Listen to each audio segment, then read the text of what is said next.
as obviously we've had 35 past sessions, great topics, different. Thank you, Jasdeep, for telling me you can see me. Thank you. You know, and we've had a number of topics. The webinar has been covering 4 different tracks. We've talked about digital transformation. We've talked about leadership. We've looked at technical topics, and we've also looked at it from the customer perspective as well. We have, I think, 13 more sessions that are lined up, but we're continuously adding. You will see on your screen right now the sessions that are coming up. This one specifically where we partnered with eCliff on the impact of Section 17A MACC Act, which comes into effect on the 1st of June. And this series that we partnered with the Inspire Group on leadership. So it's on different tracks covering leadership. So do sign up, scan the QR code, it's on your screen right now, or just go into our website, look at the webinar series. It's also on the chat. You will see, I think it's been posted there, the links as well. So do check it out. There are a number of topics, and we're trying to see how we can bring more and more topics in terms of how COVID-19 has changed our lives. You know, we're trying to see how we can bring it from different perspectives. So we look forward to having you at these upcoming sessions as well. So for today, I think just now we saw a video as a sort of like a intro to the session today. Today we have, our topic for today is COVID-19, future-proofing your business with customer centricity. Now this session is a collaboration with KANTAR Malaysia, a leading market research firm. And we did the first one, I think a few weeks back, and the topic was about COVID-19 identifying hidden opportunities and navigating our business given the new normal. So then we looked at what more can we do, and we partnered with KANTAR to bring you insights, you know, from based on their research, insights specific to the industry, so the insurance industry. And so now we are partnering on this particular topic, which is COVID-19, future-proofing your business with customer centricity. So I think we have, on your screen, yes, that's the topic, correct. And so this session today, we have, I think the speakers that we have today, we have Emcee. Emcee is the CEO of KANTAR Malaysia. His profile is there. I don't need to, he has a lot of experience. I think you, those of you who came and attended the session previously, you will know. And KANTAR does great work in this area, and you know, feel free to ask them any more questions that you do have in the session. And the next speaker that we have, I think, is Alan. Alan is the client partner, customer experience from KANTAR Malaysia as well. So KANTAR is going to take you through, I mean, as Alan's going to take you through his perspective on CX, on the customer experience. I think now more than ever, it all matters in terms of how we connect with customers, because we're learning to do it differently. You know, and I think in the videos just now you saw that, you know, people look at it differently. The way in which that they engage us is going to change, and they're getting used to a new way of reaching out to us. So how do we now learn this? How do we apply? And I think this is where KANTAR brings their wealth of knowledge in this area. And not forgetting, we have Azhari Muhammad Taib, who's also the director of customer experience. And he's also going to take us through his perspective. And, you know, I think overall, there's a lot that we can learn today. I just realized that my hair, I've got COVID-19 hair. I haven't seen my hairstylist for how many days? Oh my God, I want to see my hairstylist. I can't believe this is how my hair looks. Okay, never mind. I'm not going to distract everybody. Okay, so without further ado, I want to introduce Emcee. Emcee is going to, again, Emcee, come on screen, Emcee, and over to you. All right, thank you, Shalini. So I hope everybody can hear me clearly. So again, thank you to the MMI team and you know, allowing us to sort of further collaborate together. So as what I think Shalini mentioned, we did the first round of webinar about, I guess, about two weeks plus ago. And from that, I think we also then discussed with the team to talk about, you know, how else can we sort of take forward and share in terms of insights and all that to help the industry move forward. So I think today's session is very much focusing on building customer centricity. And I think as what Shalini said earlier, you know, you can, you know, have great product, you can have great brand and all that, but ultimately within the service industry, it's the customer centricity and experience that really matter. So that's what we will sort of share with you guys today. So a bit of agenda, if you can go to the next slide. So we're going to very quickly recap a little bit, just in case those of you who didn't sort of join the first one, on some of the things that we have uncovered in terms of COVID-19, in terms of Malaysian specifically, and also what it means for the insurance sector, to sort of set the context a little bit. And also, I guess, linking to why experience matter. in this time, and also even in the normal time, we do know that experience at the end of the day, like I said, especially within the service industry, it is the one that define in terms of, the make it or break it kind of growth for a lot of our clients. So from there, we're going to then deep dive into 4 different areas. And that's where Alan and Azahari is going to come online and sort of take us through it. The first topic is very much around reimagining customer journey. Now, we know that many of you guys would have already have a sense, if not a very clear mapping of your customer journey. But because things have changed, because the way of living, the way of interaction have changed.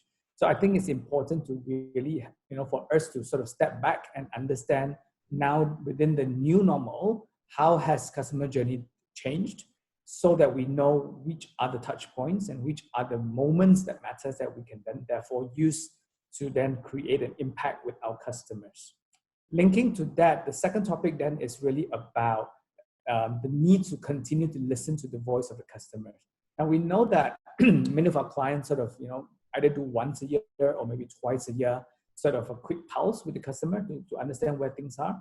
But given the intensity and the speed where things are changing, it's constantly very important for us to be listening and therefore having the ability to quickly come back and address the issues. Because we also know that any brands or company that is able to quickly close an issue would have even built a stronger relationship with their customers, right? The third area is all about how do we go about showing customers that we care. The emotional factor is something that is very, very important. And again, you can have great brand, great product, but ultimately it's the emotional factor that will sort of tie people into the brands. Yeah. So we talk a lot about customers, but at the end of the day, I think being in the service industry, what matters at the end of the day is also our people. So I think part of what we want to do is to share with you guys a little bit on why our staff matters, our people matters, and how we should be celebrating our people in order for them to then sort of play the great role and influencing and helping the company to grow. So these are the 4 topics that we will share with you guys throughout this the next 45 minutes or so. Okay, next slide, please.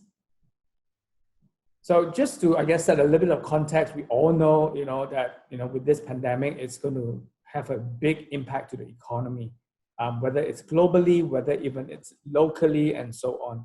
And we know that, even day to day, all of us are consumers, all of us are living in Malaysia. We know that this is also impacting our sort of, life of way of living and so on. So I wouldn't go too much into it, because I think this is something that we all have heard in the past couple of months.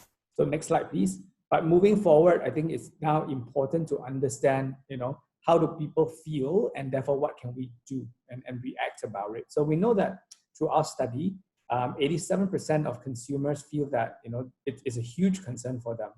And, that is something we all learned. But more so now, I think as we are starting to move out of the MCO into the recovery phase, I think it's important to get a sense on how do people feel about getting out of this lockdown. So 37% of Malaysians, believe that the economy will recover fairly quickly. And again, it's something that we see quite sort of optimistic in Asia across many of the markets that we track, compared to the more advanced market like in Europe and US, where they are a little bit more, I guess, pessimistic in terms of how quickly the economy will recover. Now, why is this important? Because this will have an impact in terms of what we can do fairly quickly to then engage our customers and get them to very quickly come back and to sort of get the business back on track, so to say. Next slide, please. Now, within the insurance sector, when we did this study, what we have found actually is 38% of consumers in Malaysia previously have not looked into insurance product, but because of the current situation, they are considering insurance product. So great news, right? So 38% just opened up for you guys as a market, as an opportunity. So I hope you are ready and you know what you need to do in order to engage these 38% of them. And out of that, 11% of them, a general Malaysian consumer, had planned to purchase and will continue to do so through online channel. So therefore, another sort of big question to everybody in this call is, how ready are we from a online perspective? Are we clear in terms of what is a customer journey in terms of going online to look for an insurance product? What are the pain points right now? What are the touch points that is important that we could influence? So all these are questions that, hopefully throughout this session that we will be able to help you to think about. And again, as a company, we have done many of this kind of study to help clients to understand and identify priorities. Next slide, please. So I think what we are saying right now is, given what's going on, we know for sure it's going to disrupt and has disrupted us in terms of our way of living, our way of looking at things, and of course, business perspective. So as an industry, we need to fairly, very quickly adapt to the new situation. Again, thinking about things that you might have heard in the past, how soon for an agent to sort of approach a customer, to then explain to close the deal. Things may have expedited, fairly quickly, given the new way of working. But we need to understand what is the disruption, because from there, then we can go into the road of recovery. Because knowing that will help you to then, reevaluate and redefine your strategy to know that whether are we catering to the new normal, because this will not change. This is the new normal, and we will never go back to pre-COVID anymore, right? So what will we take? What is the marketplace is going to be like? We really need to optimize our online experience in order to build the desire and the opportunity. So therefore, it really links to, we really need to be digital first right now, from a business model perspective. But I think within the insurance sector as well, you will see that it's not just totally digital and forget about human interaction, because there is that linkage as well. So what is the omni-channel sort of strategy we need to understand, and so on, is also important. Yeah, so brand needs to have a system in place to cater to this changing pace of our customers. Next slide, please. So, this is just a personal anecdote. In the past couple of months or so, being sort of locked down at home, ordering lunch or dinner is something that I do a lot more now. And I thought of okay, something different, maybe just have pizza. And Domino's or Pizza Hut has been around for a long time. So one would think that they would have gotten the customer journey perfect. It would have been so easy and seamless just to go online and order a pizza. But little, do I know that it's still such a tedious process where, just to look through and order and classify and then, go back and confirm, it's such a big hassle compared to, nowadays we're so used to Grab food, we're so used to Food Panda. So I think the point here is a lot of the bigger organizations who have started a online sort of journey need to constantly review and update in terms of your customer journey, because things are changing by the hour, by the minute. If we sort of forget about that, we're going to definitely lose out to the new player who's coming, going to be much stronger. The competition is much stiffer. I think that's what I wanted to sort of deliver as a story to you guys. But I think the next slide, you're going to sort of also be seeing a video of various different people that we spoke to briefly to understand their experience in terms of online. So we're going to start off broad with, just general, what has your online experience been in the past couple of months or so? And then also zoom in a little bit in terms of whether it's financial or insurance, to give you guys a flavor as well as a sense in terms of how do Malaysian consumers feel about going online, what are the current experience and pain point maybe, and how we can leverage that moving forward. So can we play the video, please?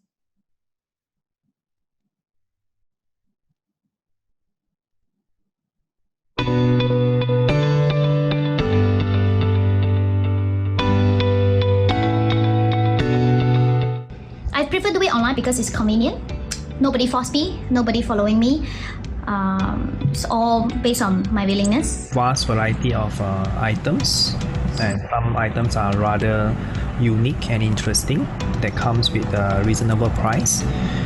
Delivery is fast, just within a week, or some even within 1 or 2 days, and of course it's good quality as well.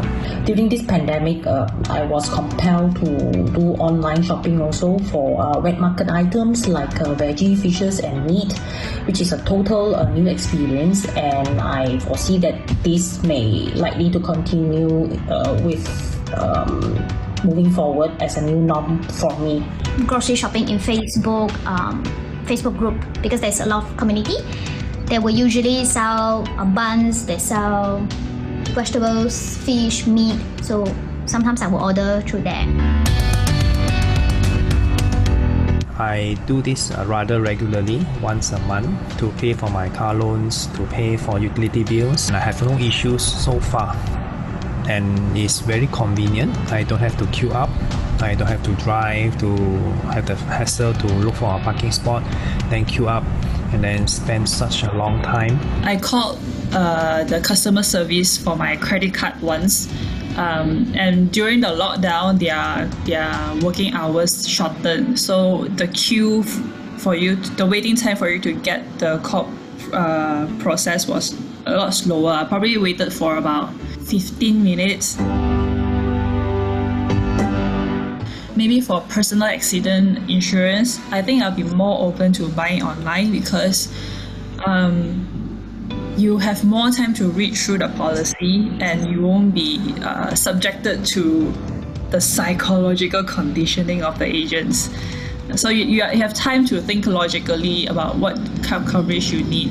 And besides, personal accident insurance is cheap. It's just like a few hundred and you can renew it every year. So the commitment is not big, and it's cheap. For car insurance policy and also my company foreign workers insurance, which are quite standard and already regulated by the government, this can be bought online, no problem. My colleague, he told me that you can purchase car insurance and renew your road tax online through MyEG, and he told me that apparently it's cheaper. But in the end, I chose MyEG because I figured it's like a one-stop thing where you can choose the insurance the policy that you want from a few companies, and then if you can't make it to the MyEG office, you can also get the road tax delivered to you for free. So I figured, okay, it's a lot easier than you going to the post office and have to queue and all that. In some circumstances, I would still prefer to buy offline for reasons of cost, quality and assurance from the product to be purchased, which buyers can't afford to miss any risk if it is not addressed properly and adequately. For life insurance and medical insurance, I buy it offline, which I make the service agent face to face, because it helps me. They can help us to summarize this policy things, because too many info and too complicated. The term and condition, everything is a lot. It's for me, it's very messy lah. Insurance is not something that you can just read and understand it quickly. There are so many aspects that you have to in-depth understand it, because insurance is not a simple concept. So I will need someone to explain thoroughly and to answer all my questions. I got good consultation from the agent. Nowadays, insurance companies no longer uses pen and paper anymore. It's all digital and tablets. So it's very convenient and fast as they calculate the premium and expected returns quickly. During the pandemic, after these things happened, right, I realized that actually online meeting the service agent also quite convenient and also quite save costs, save time also, and we can discuss everything through the online video call, and also we can make signature if we agree on the application of the policy. I think after the pandemic, people will more aware on risk management using insurance products. After this, I think more people will try to adapt to this online environment. I think after this pandemic, insurance industry will be changed lah.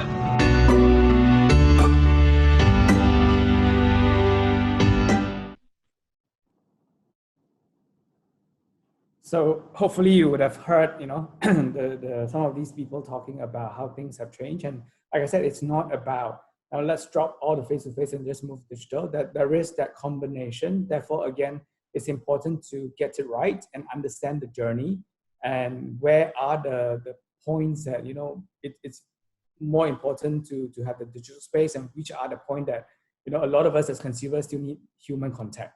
So with that, next slide, please. I'm going to just pass it on over to Alan to sort of take us through the rest of the content.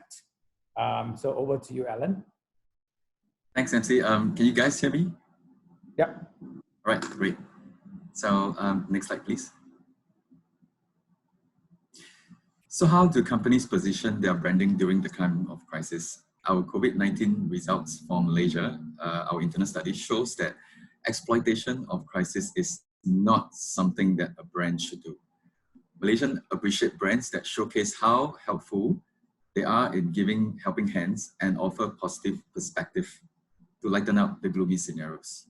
We will talk more about this later on showing customer that we care and how positive engagement can achieve through caring initiative that brands launch. Next slide.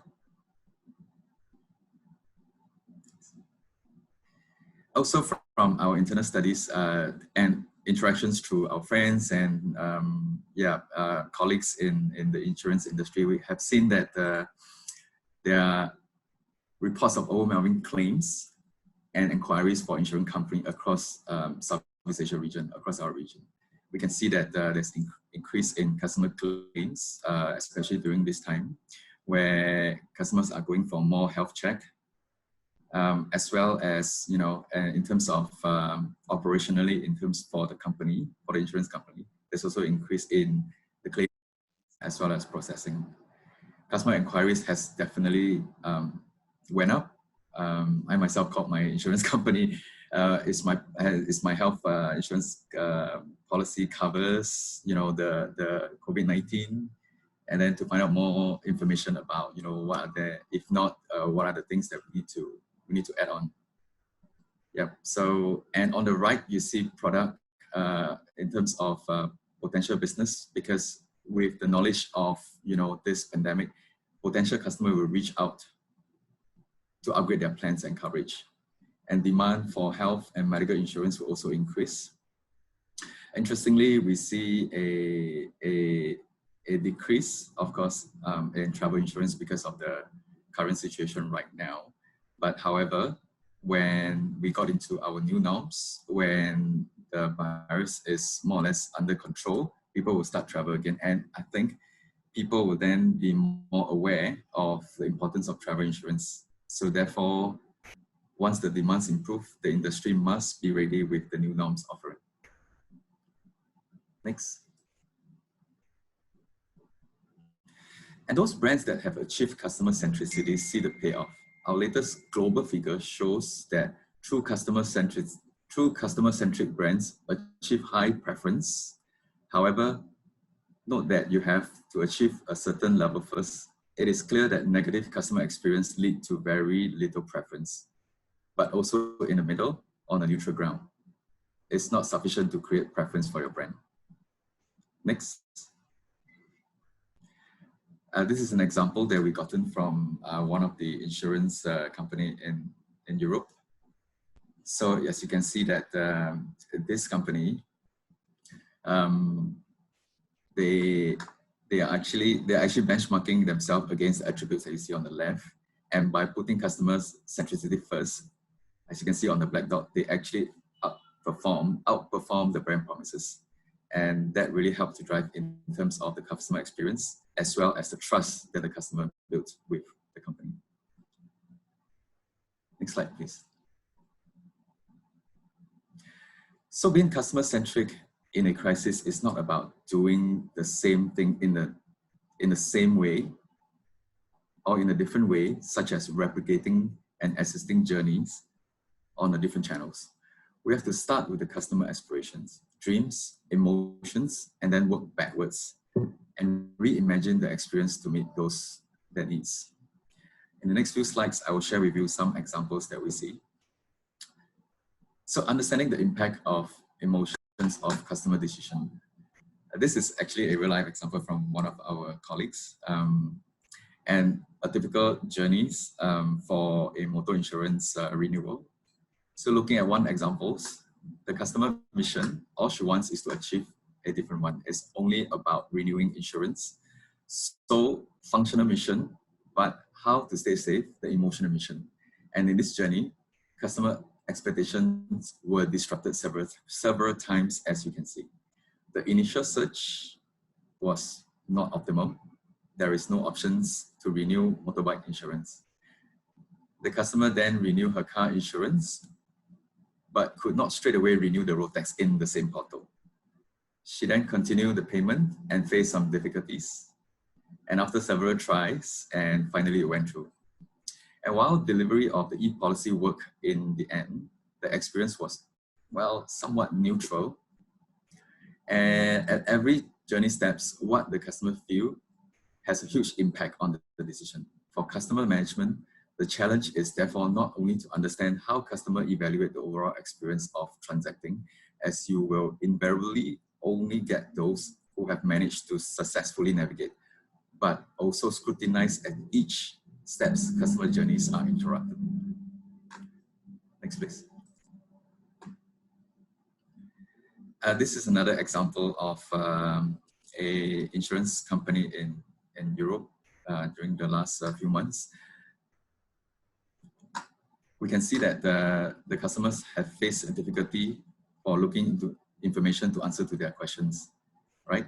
So the company actually saw this as a pain point, and what happened is that they quickly introduced a chatbot in their online, and also to answer the frequently asked questions, basics questions, allowing call center agent to devote more time to highly specific customer questions. So the more self-search function has been addressed by the chatbot itself, rather than the customer is trying to find information, trying to call the contact center and bomb the contact center all the time. So they introduced the chatbot. They saw the opportunity to introduce the chatbot. The chatbot also provides insights to the company on what their customers are frequently look for. So by using the chatbot with the customer on board with the chatbot, they also use the data they study into or analyze into what are the different things that the customer are looking for. So with that, the company saw an increase, definitely, increase in the NPS score, and also 85% of the visitor now find the answer through the chatbot. Next, please. Another example from another insurance company, optimize human-based engagement to drive commercial excellence. Now, the issue here is that this company already had presence on online channel, but wish to better support the customer in their questions to advance the sales process. Just like what Emcee mentioned earlier, it's not just, yes, there's opportunity for online, but it's not just to focus on online, but also to look at the entire customer journey across the channels. So what they did was they enabled a one-stop service solution where their trained agent can manage customer that contacted via phone, email, chat, or callback. And these platforms also integrate front and back office, providing single system access for quotes, underwriting, sales, premium processing, and customer service. The impact obviously is it becomes more human-based support for each of the customers that call in, and it became a strong differentiator and has ensured customer confidence in their products. As you can see, the figures all went up in a short period of a few months. Next. Other than insurance example, I'm sharing with you another two example that is non-insurance. So the first one on your left is actually a grocery company.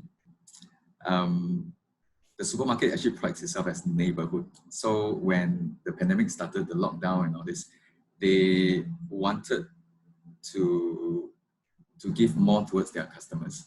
So they actually target at the elderly group of their customers, the customers that call in to order the food delivery. They actually provide the delivery to not ordering, but also they're providing the delivery service to the doorsteps of the elderly group of the people within their communities. that has a great impact on customer centricity or human centricity. On the right, it's also quite recent. This is actually a cosmetic brand in China, and it's in Wuhan, ironically. So they were forced to close their stores because of the lockdown, and they have since then empowered their beauty advisors to become online beauty advisors, engaging with customers through social media channels, and saw a return in sales growth. This shows that reaction to crisis are not about replicating an existing customer journey in the digital channel, right? As you can see,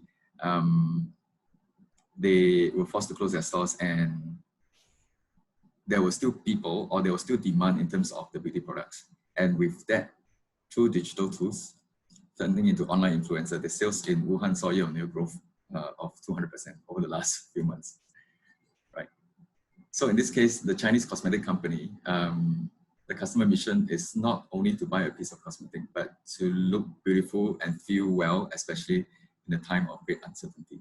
So there's still a need there in terms of beauty for the consumers. Next slide, please. Second point that I would like to share is that at time of crisis, brands should also continue to listen to your customer, or we commonly call it voice of your customer, VOC. Don't stop listening your listening program. In situation where understanding people's emotion, their reaction to new journeys that matter a lot, it will be sending the wrong message if we stop communicating or listening to your customer right now. But of course, VOC program needs to be adopted, and the pandemic should be addressed.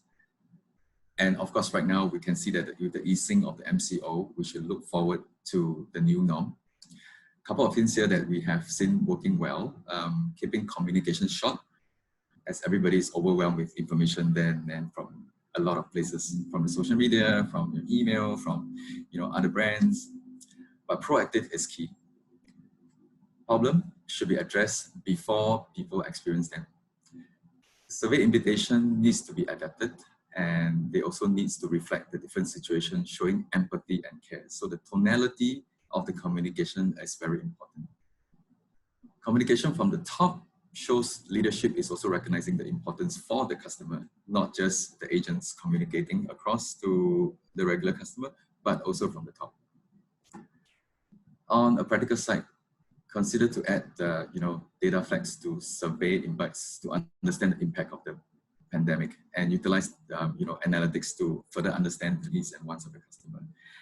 This is pretty much quite important because I myself also realized that some in industries usually after when the customer purchases a product or service from the brand, the communications ends there, and the next communication that comes is probably the time for renewal, or there's a new product, and in between that period of time there's not much communication. Next slide, please. And it is time to care for those customers that have not been in touch with you recently as well. Not just your current customer, but have not been in touch with you recently. Many customer feedback programs only reach out to customers that have been recently in touch. Depending on the industry, there's a silent mass, however, especially industry like utilities, insurance, and telco, like I mentioned earlier. On average, the majority of the customers in those categories have not been in contact with their provider for the last 1 year. So at Kantar, we determine relationship strength with two perspectives. One, the performance a company and how strongly a company prefers them over others in the same categories. For many categories, there's a big gap between the two, indicating that companies struggle to stand out from the crowd. But often that lack of preference does not immediately result in churn, largely because of the human inertia. For a business perspective, the disruption of our everyday routine could change that. People spend more time at home now and might now have the time to do a bit of life admin and finally look through the insurance policy and utility bills, for example. Next slide, please. With that, I'll hand over to Azahari to share with you the next 2 points that we have. Thank you, Alan. Hello, everyone. So point number 3, show to customers that you care. It is actually our actions that speak louder than words. So when we ask customer what they expect from brands in these trying times, they made it very clear there that the most important aspect is to be practical. As you can see there, around 39% of Malaysians feel that brands must be practical and realistic to help consumers in their everyday life. So it is often the seemingly little things that matter to customers, as one example that we had there from an automotive company. So just a simple gesture to voluntarily send the car and decline the offer to pay for the taxi is giving the automotive company an extra mile in the relationship with that particular customer. What a concrete customer centricity action that result in a really happy customer that in return will be a staunch advocate of that company's brand. So next slide, please. So in time of crisis, we need to show to our whole customer base that we care. And that has to go beyond sending an email that states we are still here for you. So it is the actions that matter now. So we have one of Kantar's key regional client, Globe Telecom in Philippines, that have put a whole range of activities in place, such as increasing the availability of public Wi-Fi for those who needed it, including to the frontliners that battle the crisis. They are also showing care for the community through various fundraising activities. In Malaysia, we can also see how TNB is protecting their customers who are vulnerable by suspending disconnections during MCO or PKP to help customers who may face financial problems or have difficulty in paying their bills online. So TNB also has offered discounts and so feasible payment plans for difficult customer facing difficulties after the MCO. Even the telcos in Malaysia, they are showing they care by providing free additional data quotas, free calls to the vital services, and also access to relevant contents to the mass public, such as office productivity tools, online learnings, and etc. Next slide, please. While these all are great initiatives, it also underscores the importance of having an ability to also monitor the actions that we have put in place. When you do such action, you will need to understand what is working for your customers. How are they responding to the change environment, and also how are they facing the crisis? Just like the example that we gave from the Globe Telecom, they use all this information so they can adjust their process as well as their way of communicating to customers. And the result has been hugely positive. So as you can see there, ratings for both contact center and also field engineers were improving considerably during the outbreak. So customers are really appreciative on the action and care that Globe have shown. And there is not only a great result from a customer perspective, it is also a great proof on how hard their employees are working right now. This insight can and also should be actively used by the brands and companies in their engagement of employees to boost their morale during the crisis. Next slide, please. Here are other examples on how organizations in Malaysia showing how they care in these trying times. So thanks to insurance industries, you have shown the way by giving premium deferments and also giving complimentary extra coverage to the frontliners. We also have Grab and Shell joining the bandwagon to celebrate the frontliners that are giving their service to the Malaysian. Next, please.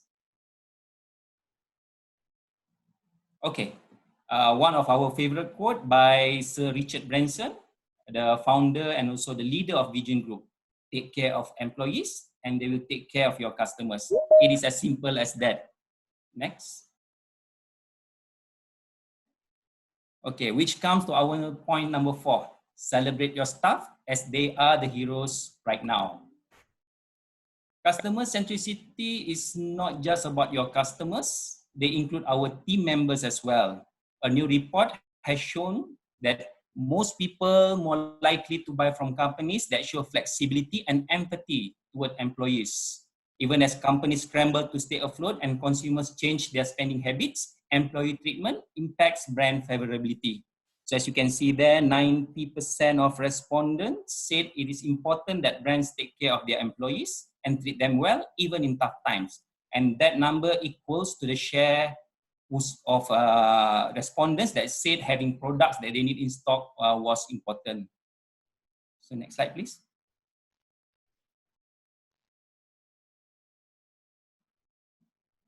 Next slide.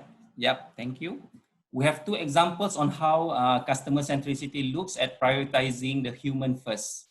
Starbucks is one. So Starbucks is a great example of a brand that understands the value of their employees bringing to the business. Starbucks' focus on its employees has not gone unnoticed. So in fact, 87% of their customers' affinity to Starbucks is driven by how the company treats its employees. So since day one, they have focused on putting employee-friendly policies in place, such as they support their staff by paying for university fees and online programs. And Starbucks staff also can earn company shares through the Beanstalk program. Even their organization structure is designed to improve the employee experience.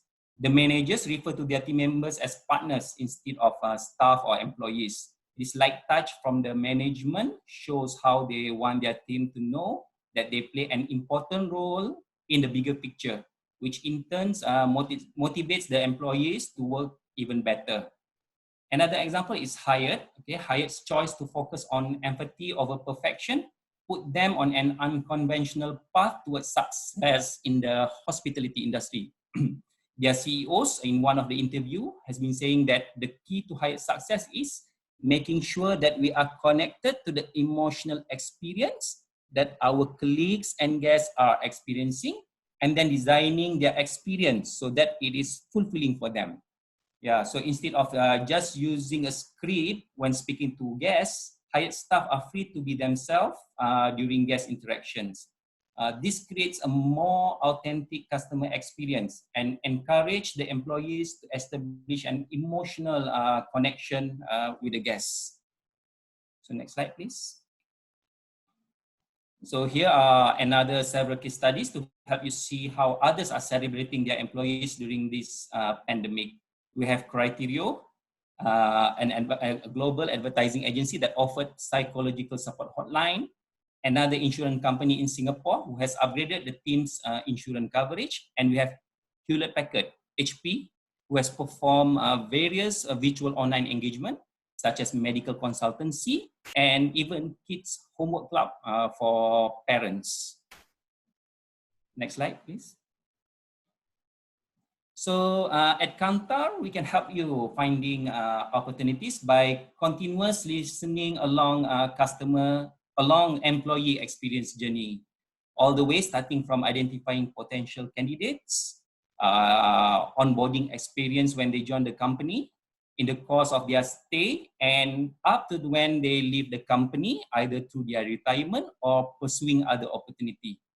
So continuous listening in all phases and at the right touch points is very crucial to find opportunities to improve employees' experience.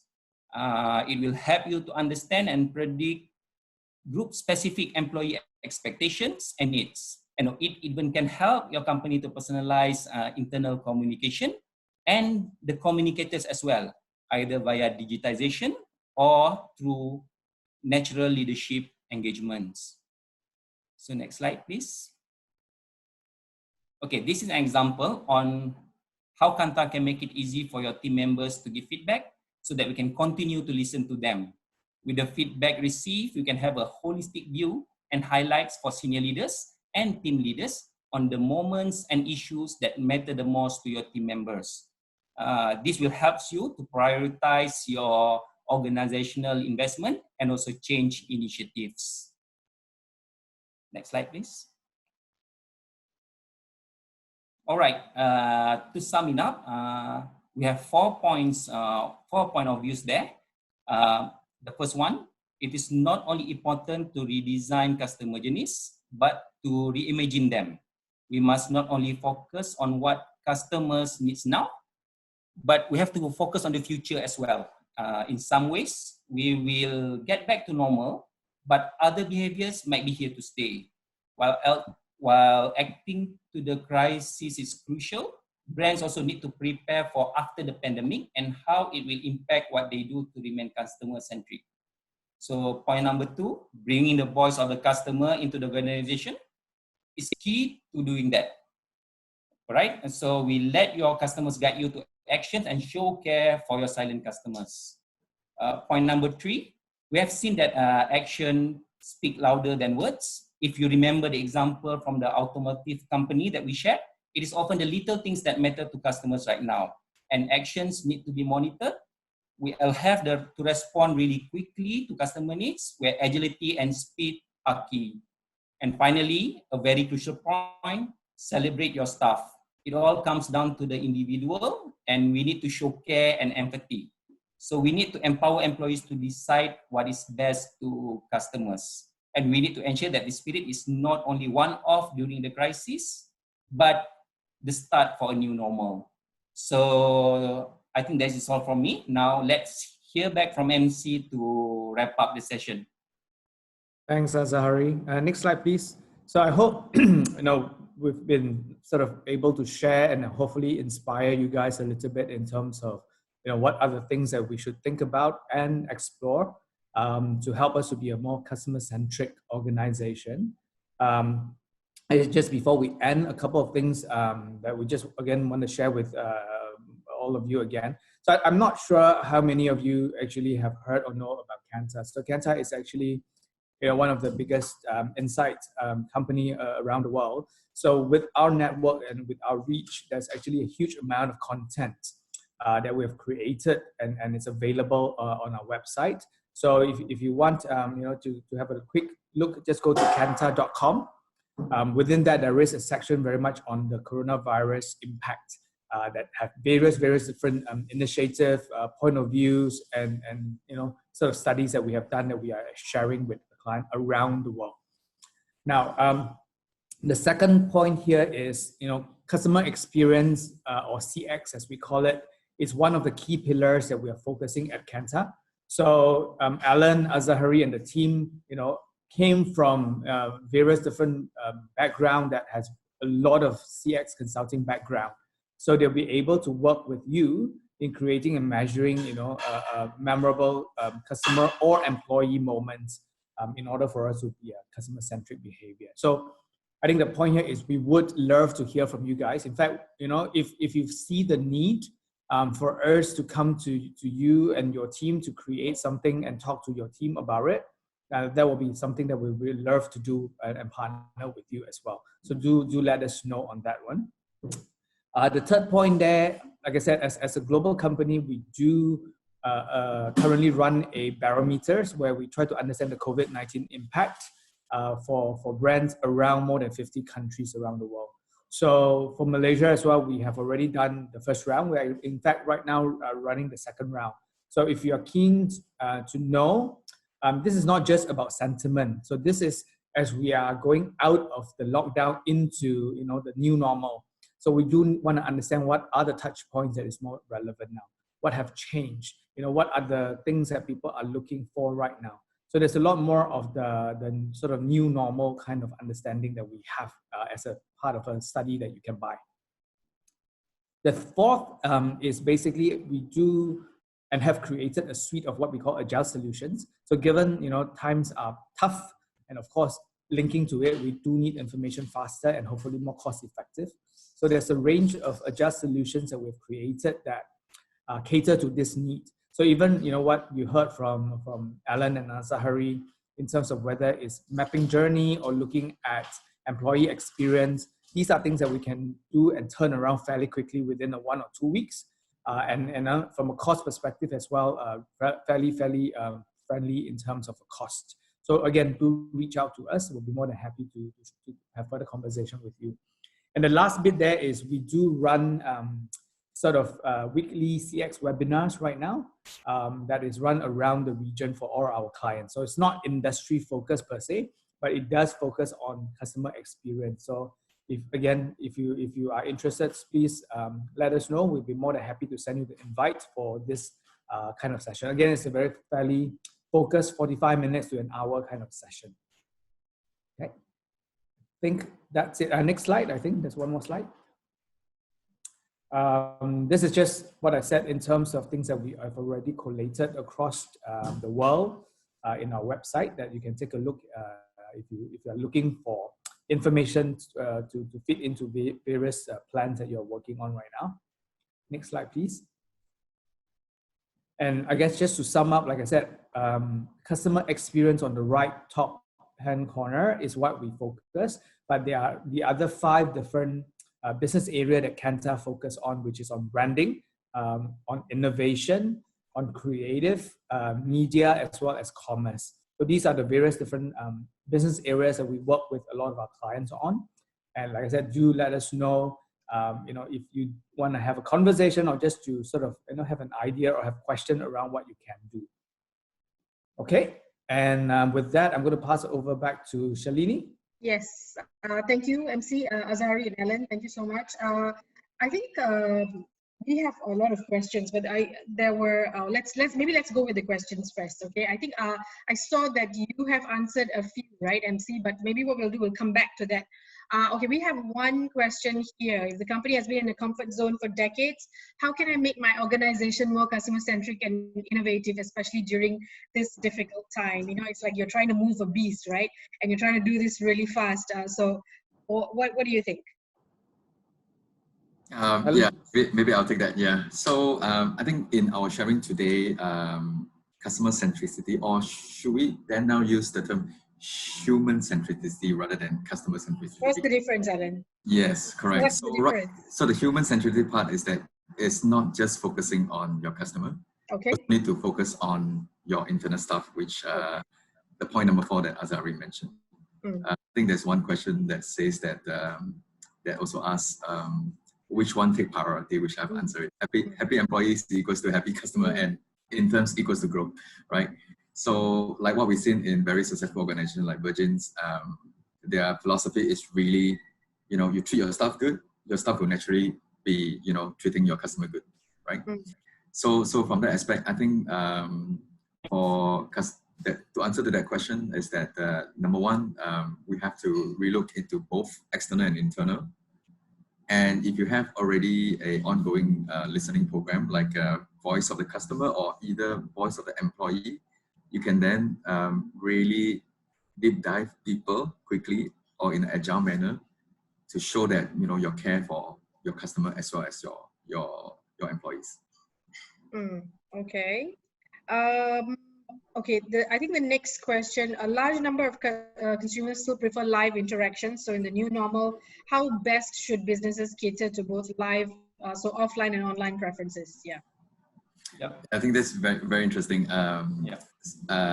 Just now in the video, if you record the video, one or two of the respondents would say that they don't really prefer agents. We spare them, the psychological, yes. But on the other hand, we also hear that there is, I think towards the end, one of the male respondents was saying that it was really good that they can do it. He prefers it to do face-to-face, but because during this time, there's no contact, they do it online actually, because he wants to be very sure and to get all his questions sorted out before he decides. And then he's willing to, then sign online. So I think to answer to that question is that brands now need to be ready for across the channel, omni-channel. Yeah. And I think adding to what Alan said here, I mean, just because we're going online doesn't mean we don't have the live element anymore, right? So this is live, guys. We're talking to you guys live. Correct. So it's about how technology has enabled and integrated in terms of a live engagement.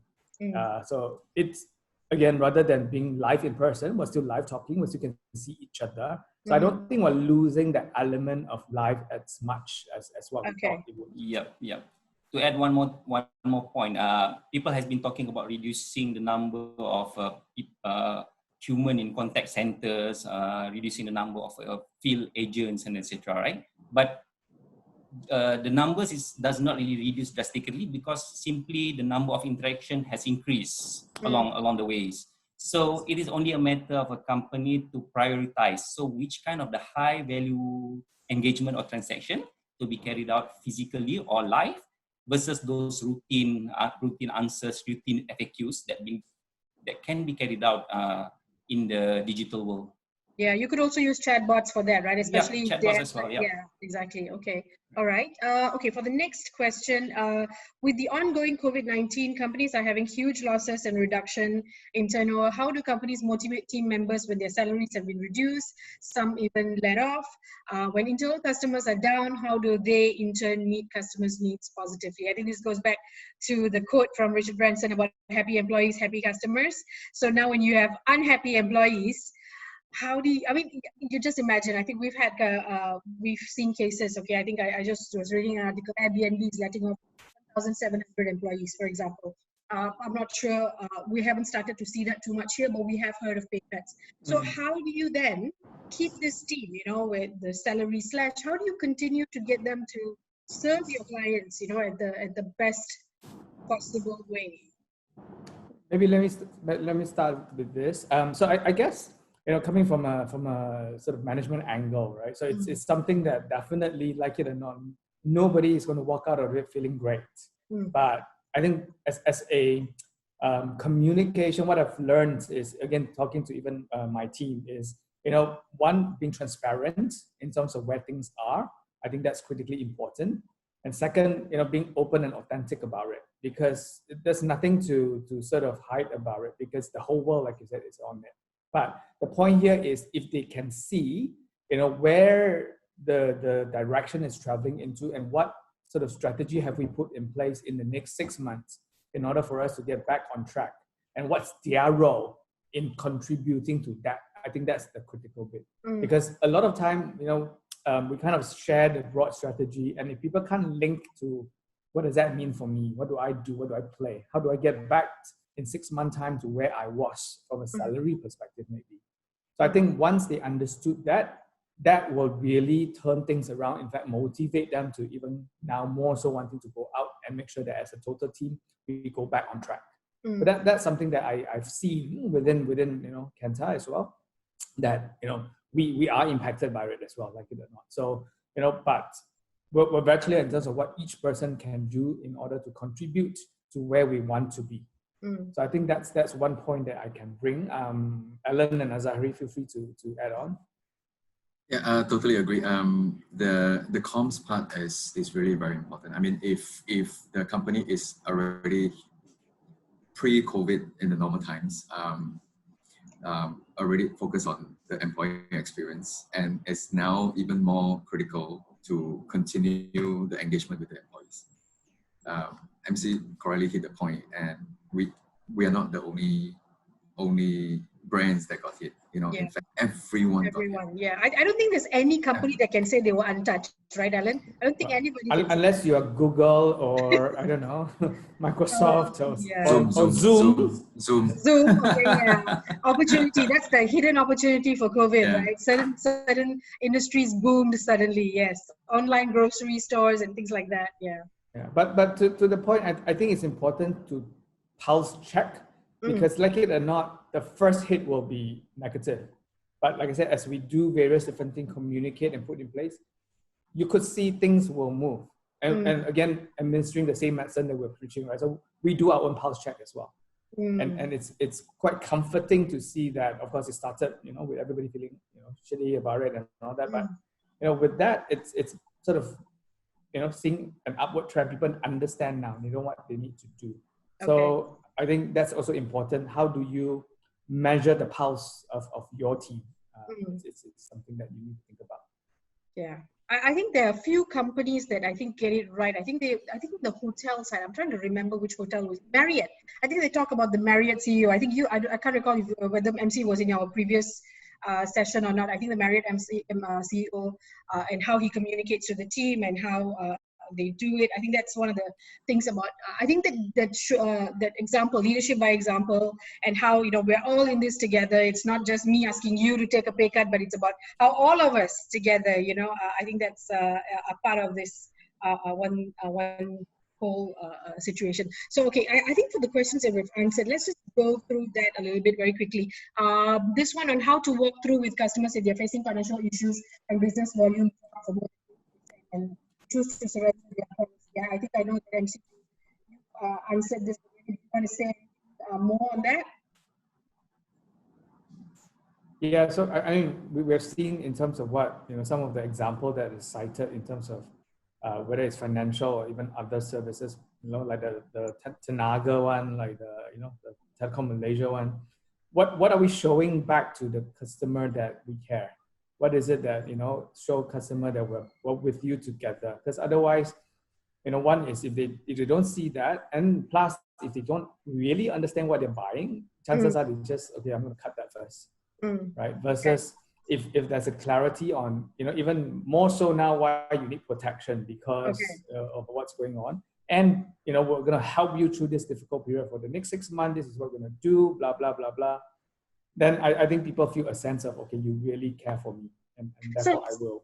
So it's a combination, Emcee, of a defensive strategy, like why you should keep this out of any other, and as well as the empathy, right? As if we understand what you're going through, and maybe these are the things that we can do to help you.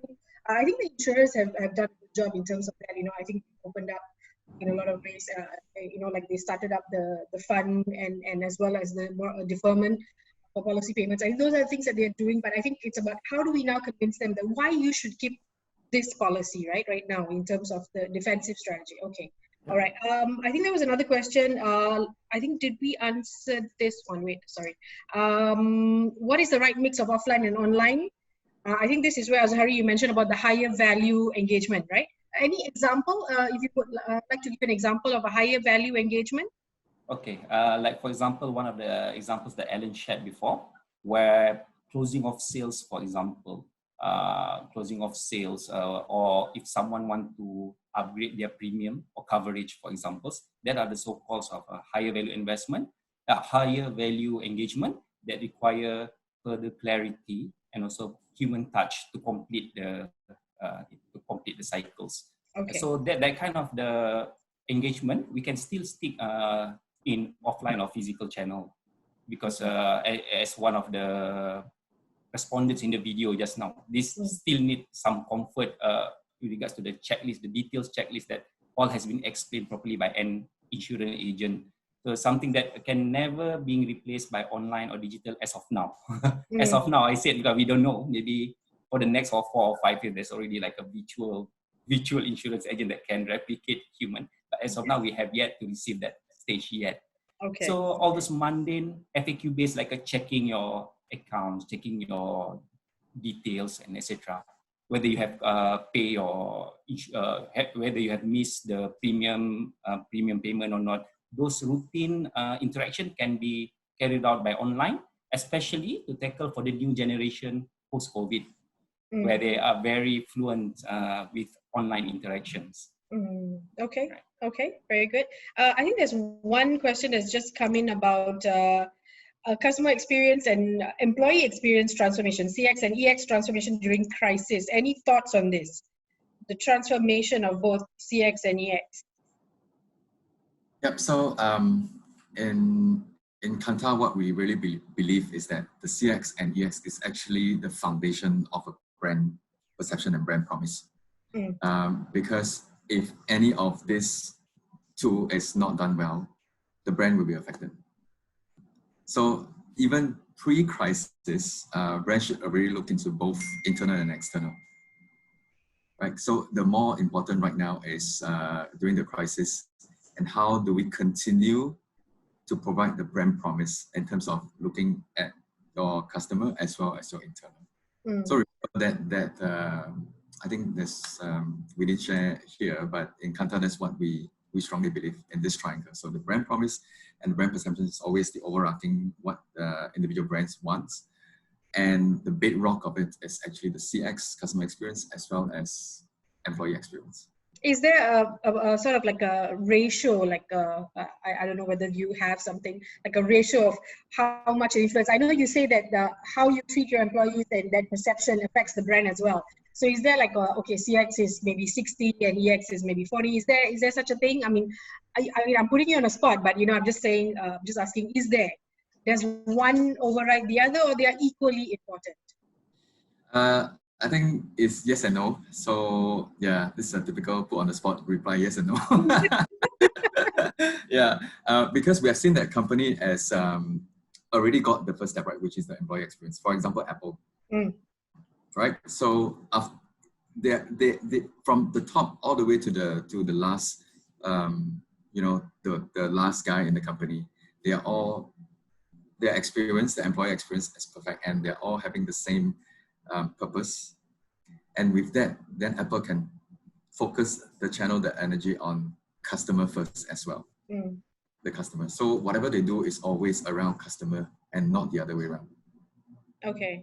Because internally they already got it right. So it depends on the brand. That's why I say yes or no.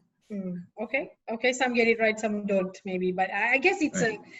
It's probably a new experience as well, for companies where suddenly they're put on the spot in terms of internally as well as externally. So I think people are learning as they go.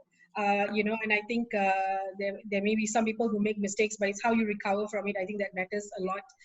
Yes. So I think we've covered all the questions. Emcee, anything else that you want to add before? Wait, there's one more question here. Care for staff versus care for customer, which comes first? I think that's what Ellen. I think Ellen just covered. Yes. Okay. Yes. Any other questions? Anything else to say? Yeah, I think again the last point I would add is I'm quite sure there's a lot more questions that you might have think of after this session. So please reach out to us. We'll love it to have a chat with you. I'm going to do a plug here in case you don't get the email in time. So just drop a mail to mc.lai@kantar.com, and I'll definitely connect you guys up with the various different people. Okay. And I think, like I said, we do have various different client sort of engagement initiatives, as much as what Shalini and the team is doing with various webinars and point of view sharing and all that.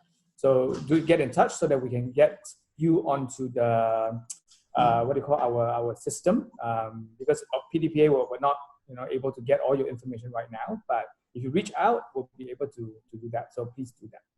Yeah, I think one thing we've listed, I think all of the Kantar, I think your webinars that are running, we've listed it on our website as well. So on our microsite, so you can also go in there and get, as well as the information, I think on the Kantar website is in the chat. You can see the link there. Tomorrow also put the specific COVID-19 information site as well. So the information is in the chat, you check it out. And you can go to our microsite for all the Kantar related webinars as well, which is on there. So, and anything else? Sorry, Ellen, anything else to add? No, I'm good. But like Emcee said, feel free to reach out to us, and we'll be glad to have a chat with you. Okay, very good. So thank you again, Emcee, Azhari, Ellen, thank you so much. I hope, again, to our audience, thank you so much for joining us today. And I hope that gave you a lot of fresh perspective in terms of how, how we're managing customer experience in this new journey that we're on. In a way, it is pretty new in terms of how we're trying to meet customer expectations, how we rising to the hour. I think this more than ever is where I think we have a little bit of creative license. I think to try something new, to reach out to people. I think what's important is, again, as I think Emcee says, it's about being transparent, being empathetic. I think that's really important, and that's what we hope. And again, we will continue to bring you content that's relevant to you during this time. Again, thank you to Emcee, Alan, Azhari, and the Kantar team. Again, we look forward, to collaborating more. I think for next topics, if there are anything else, if you think that you would like to hear more different insights, different areas that you would like to hear, do let us know. Just drop us a mail, or just you can put it in the chat. We'll be sending you the feedback. I think the link for the feedback form, is also there. I think the QR code will also be coming up on your screen. So again, thank you so much for joining us today. Thank you again, everybody, and stay safe. Bye. Thanks. Thank you. Thank you. Bye.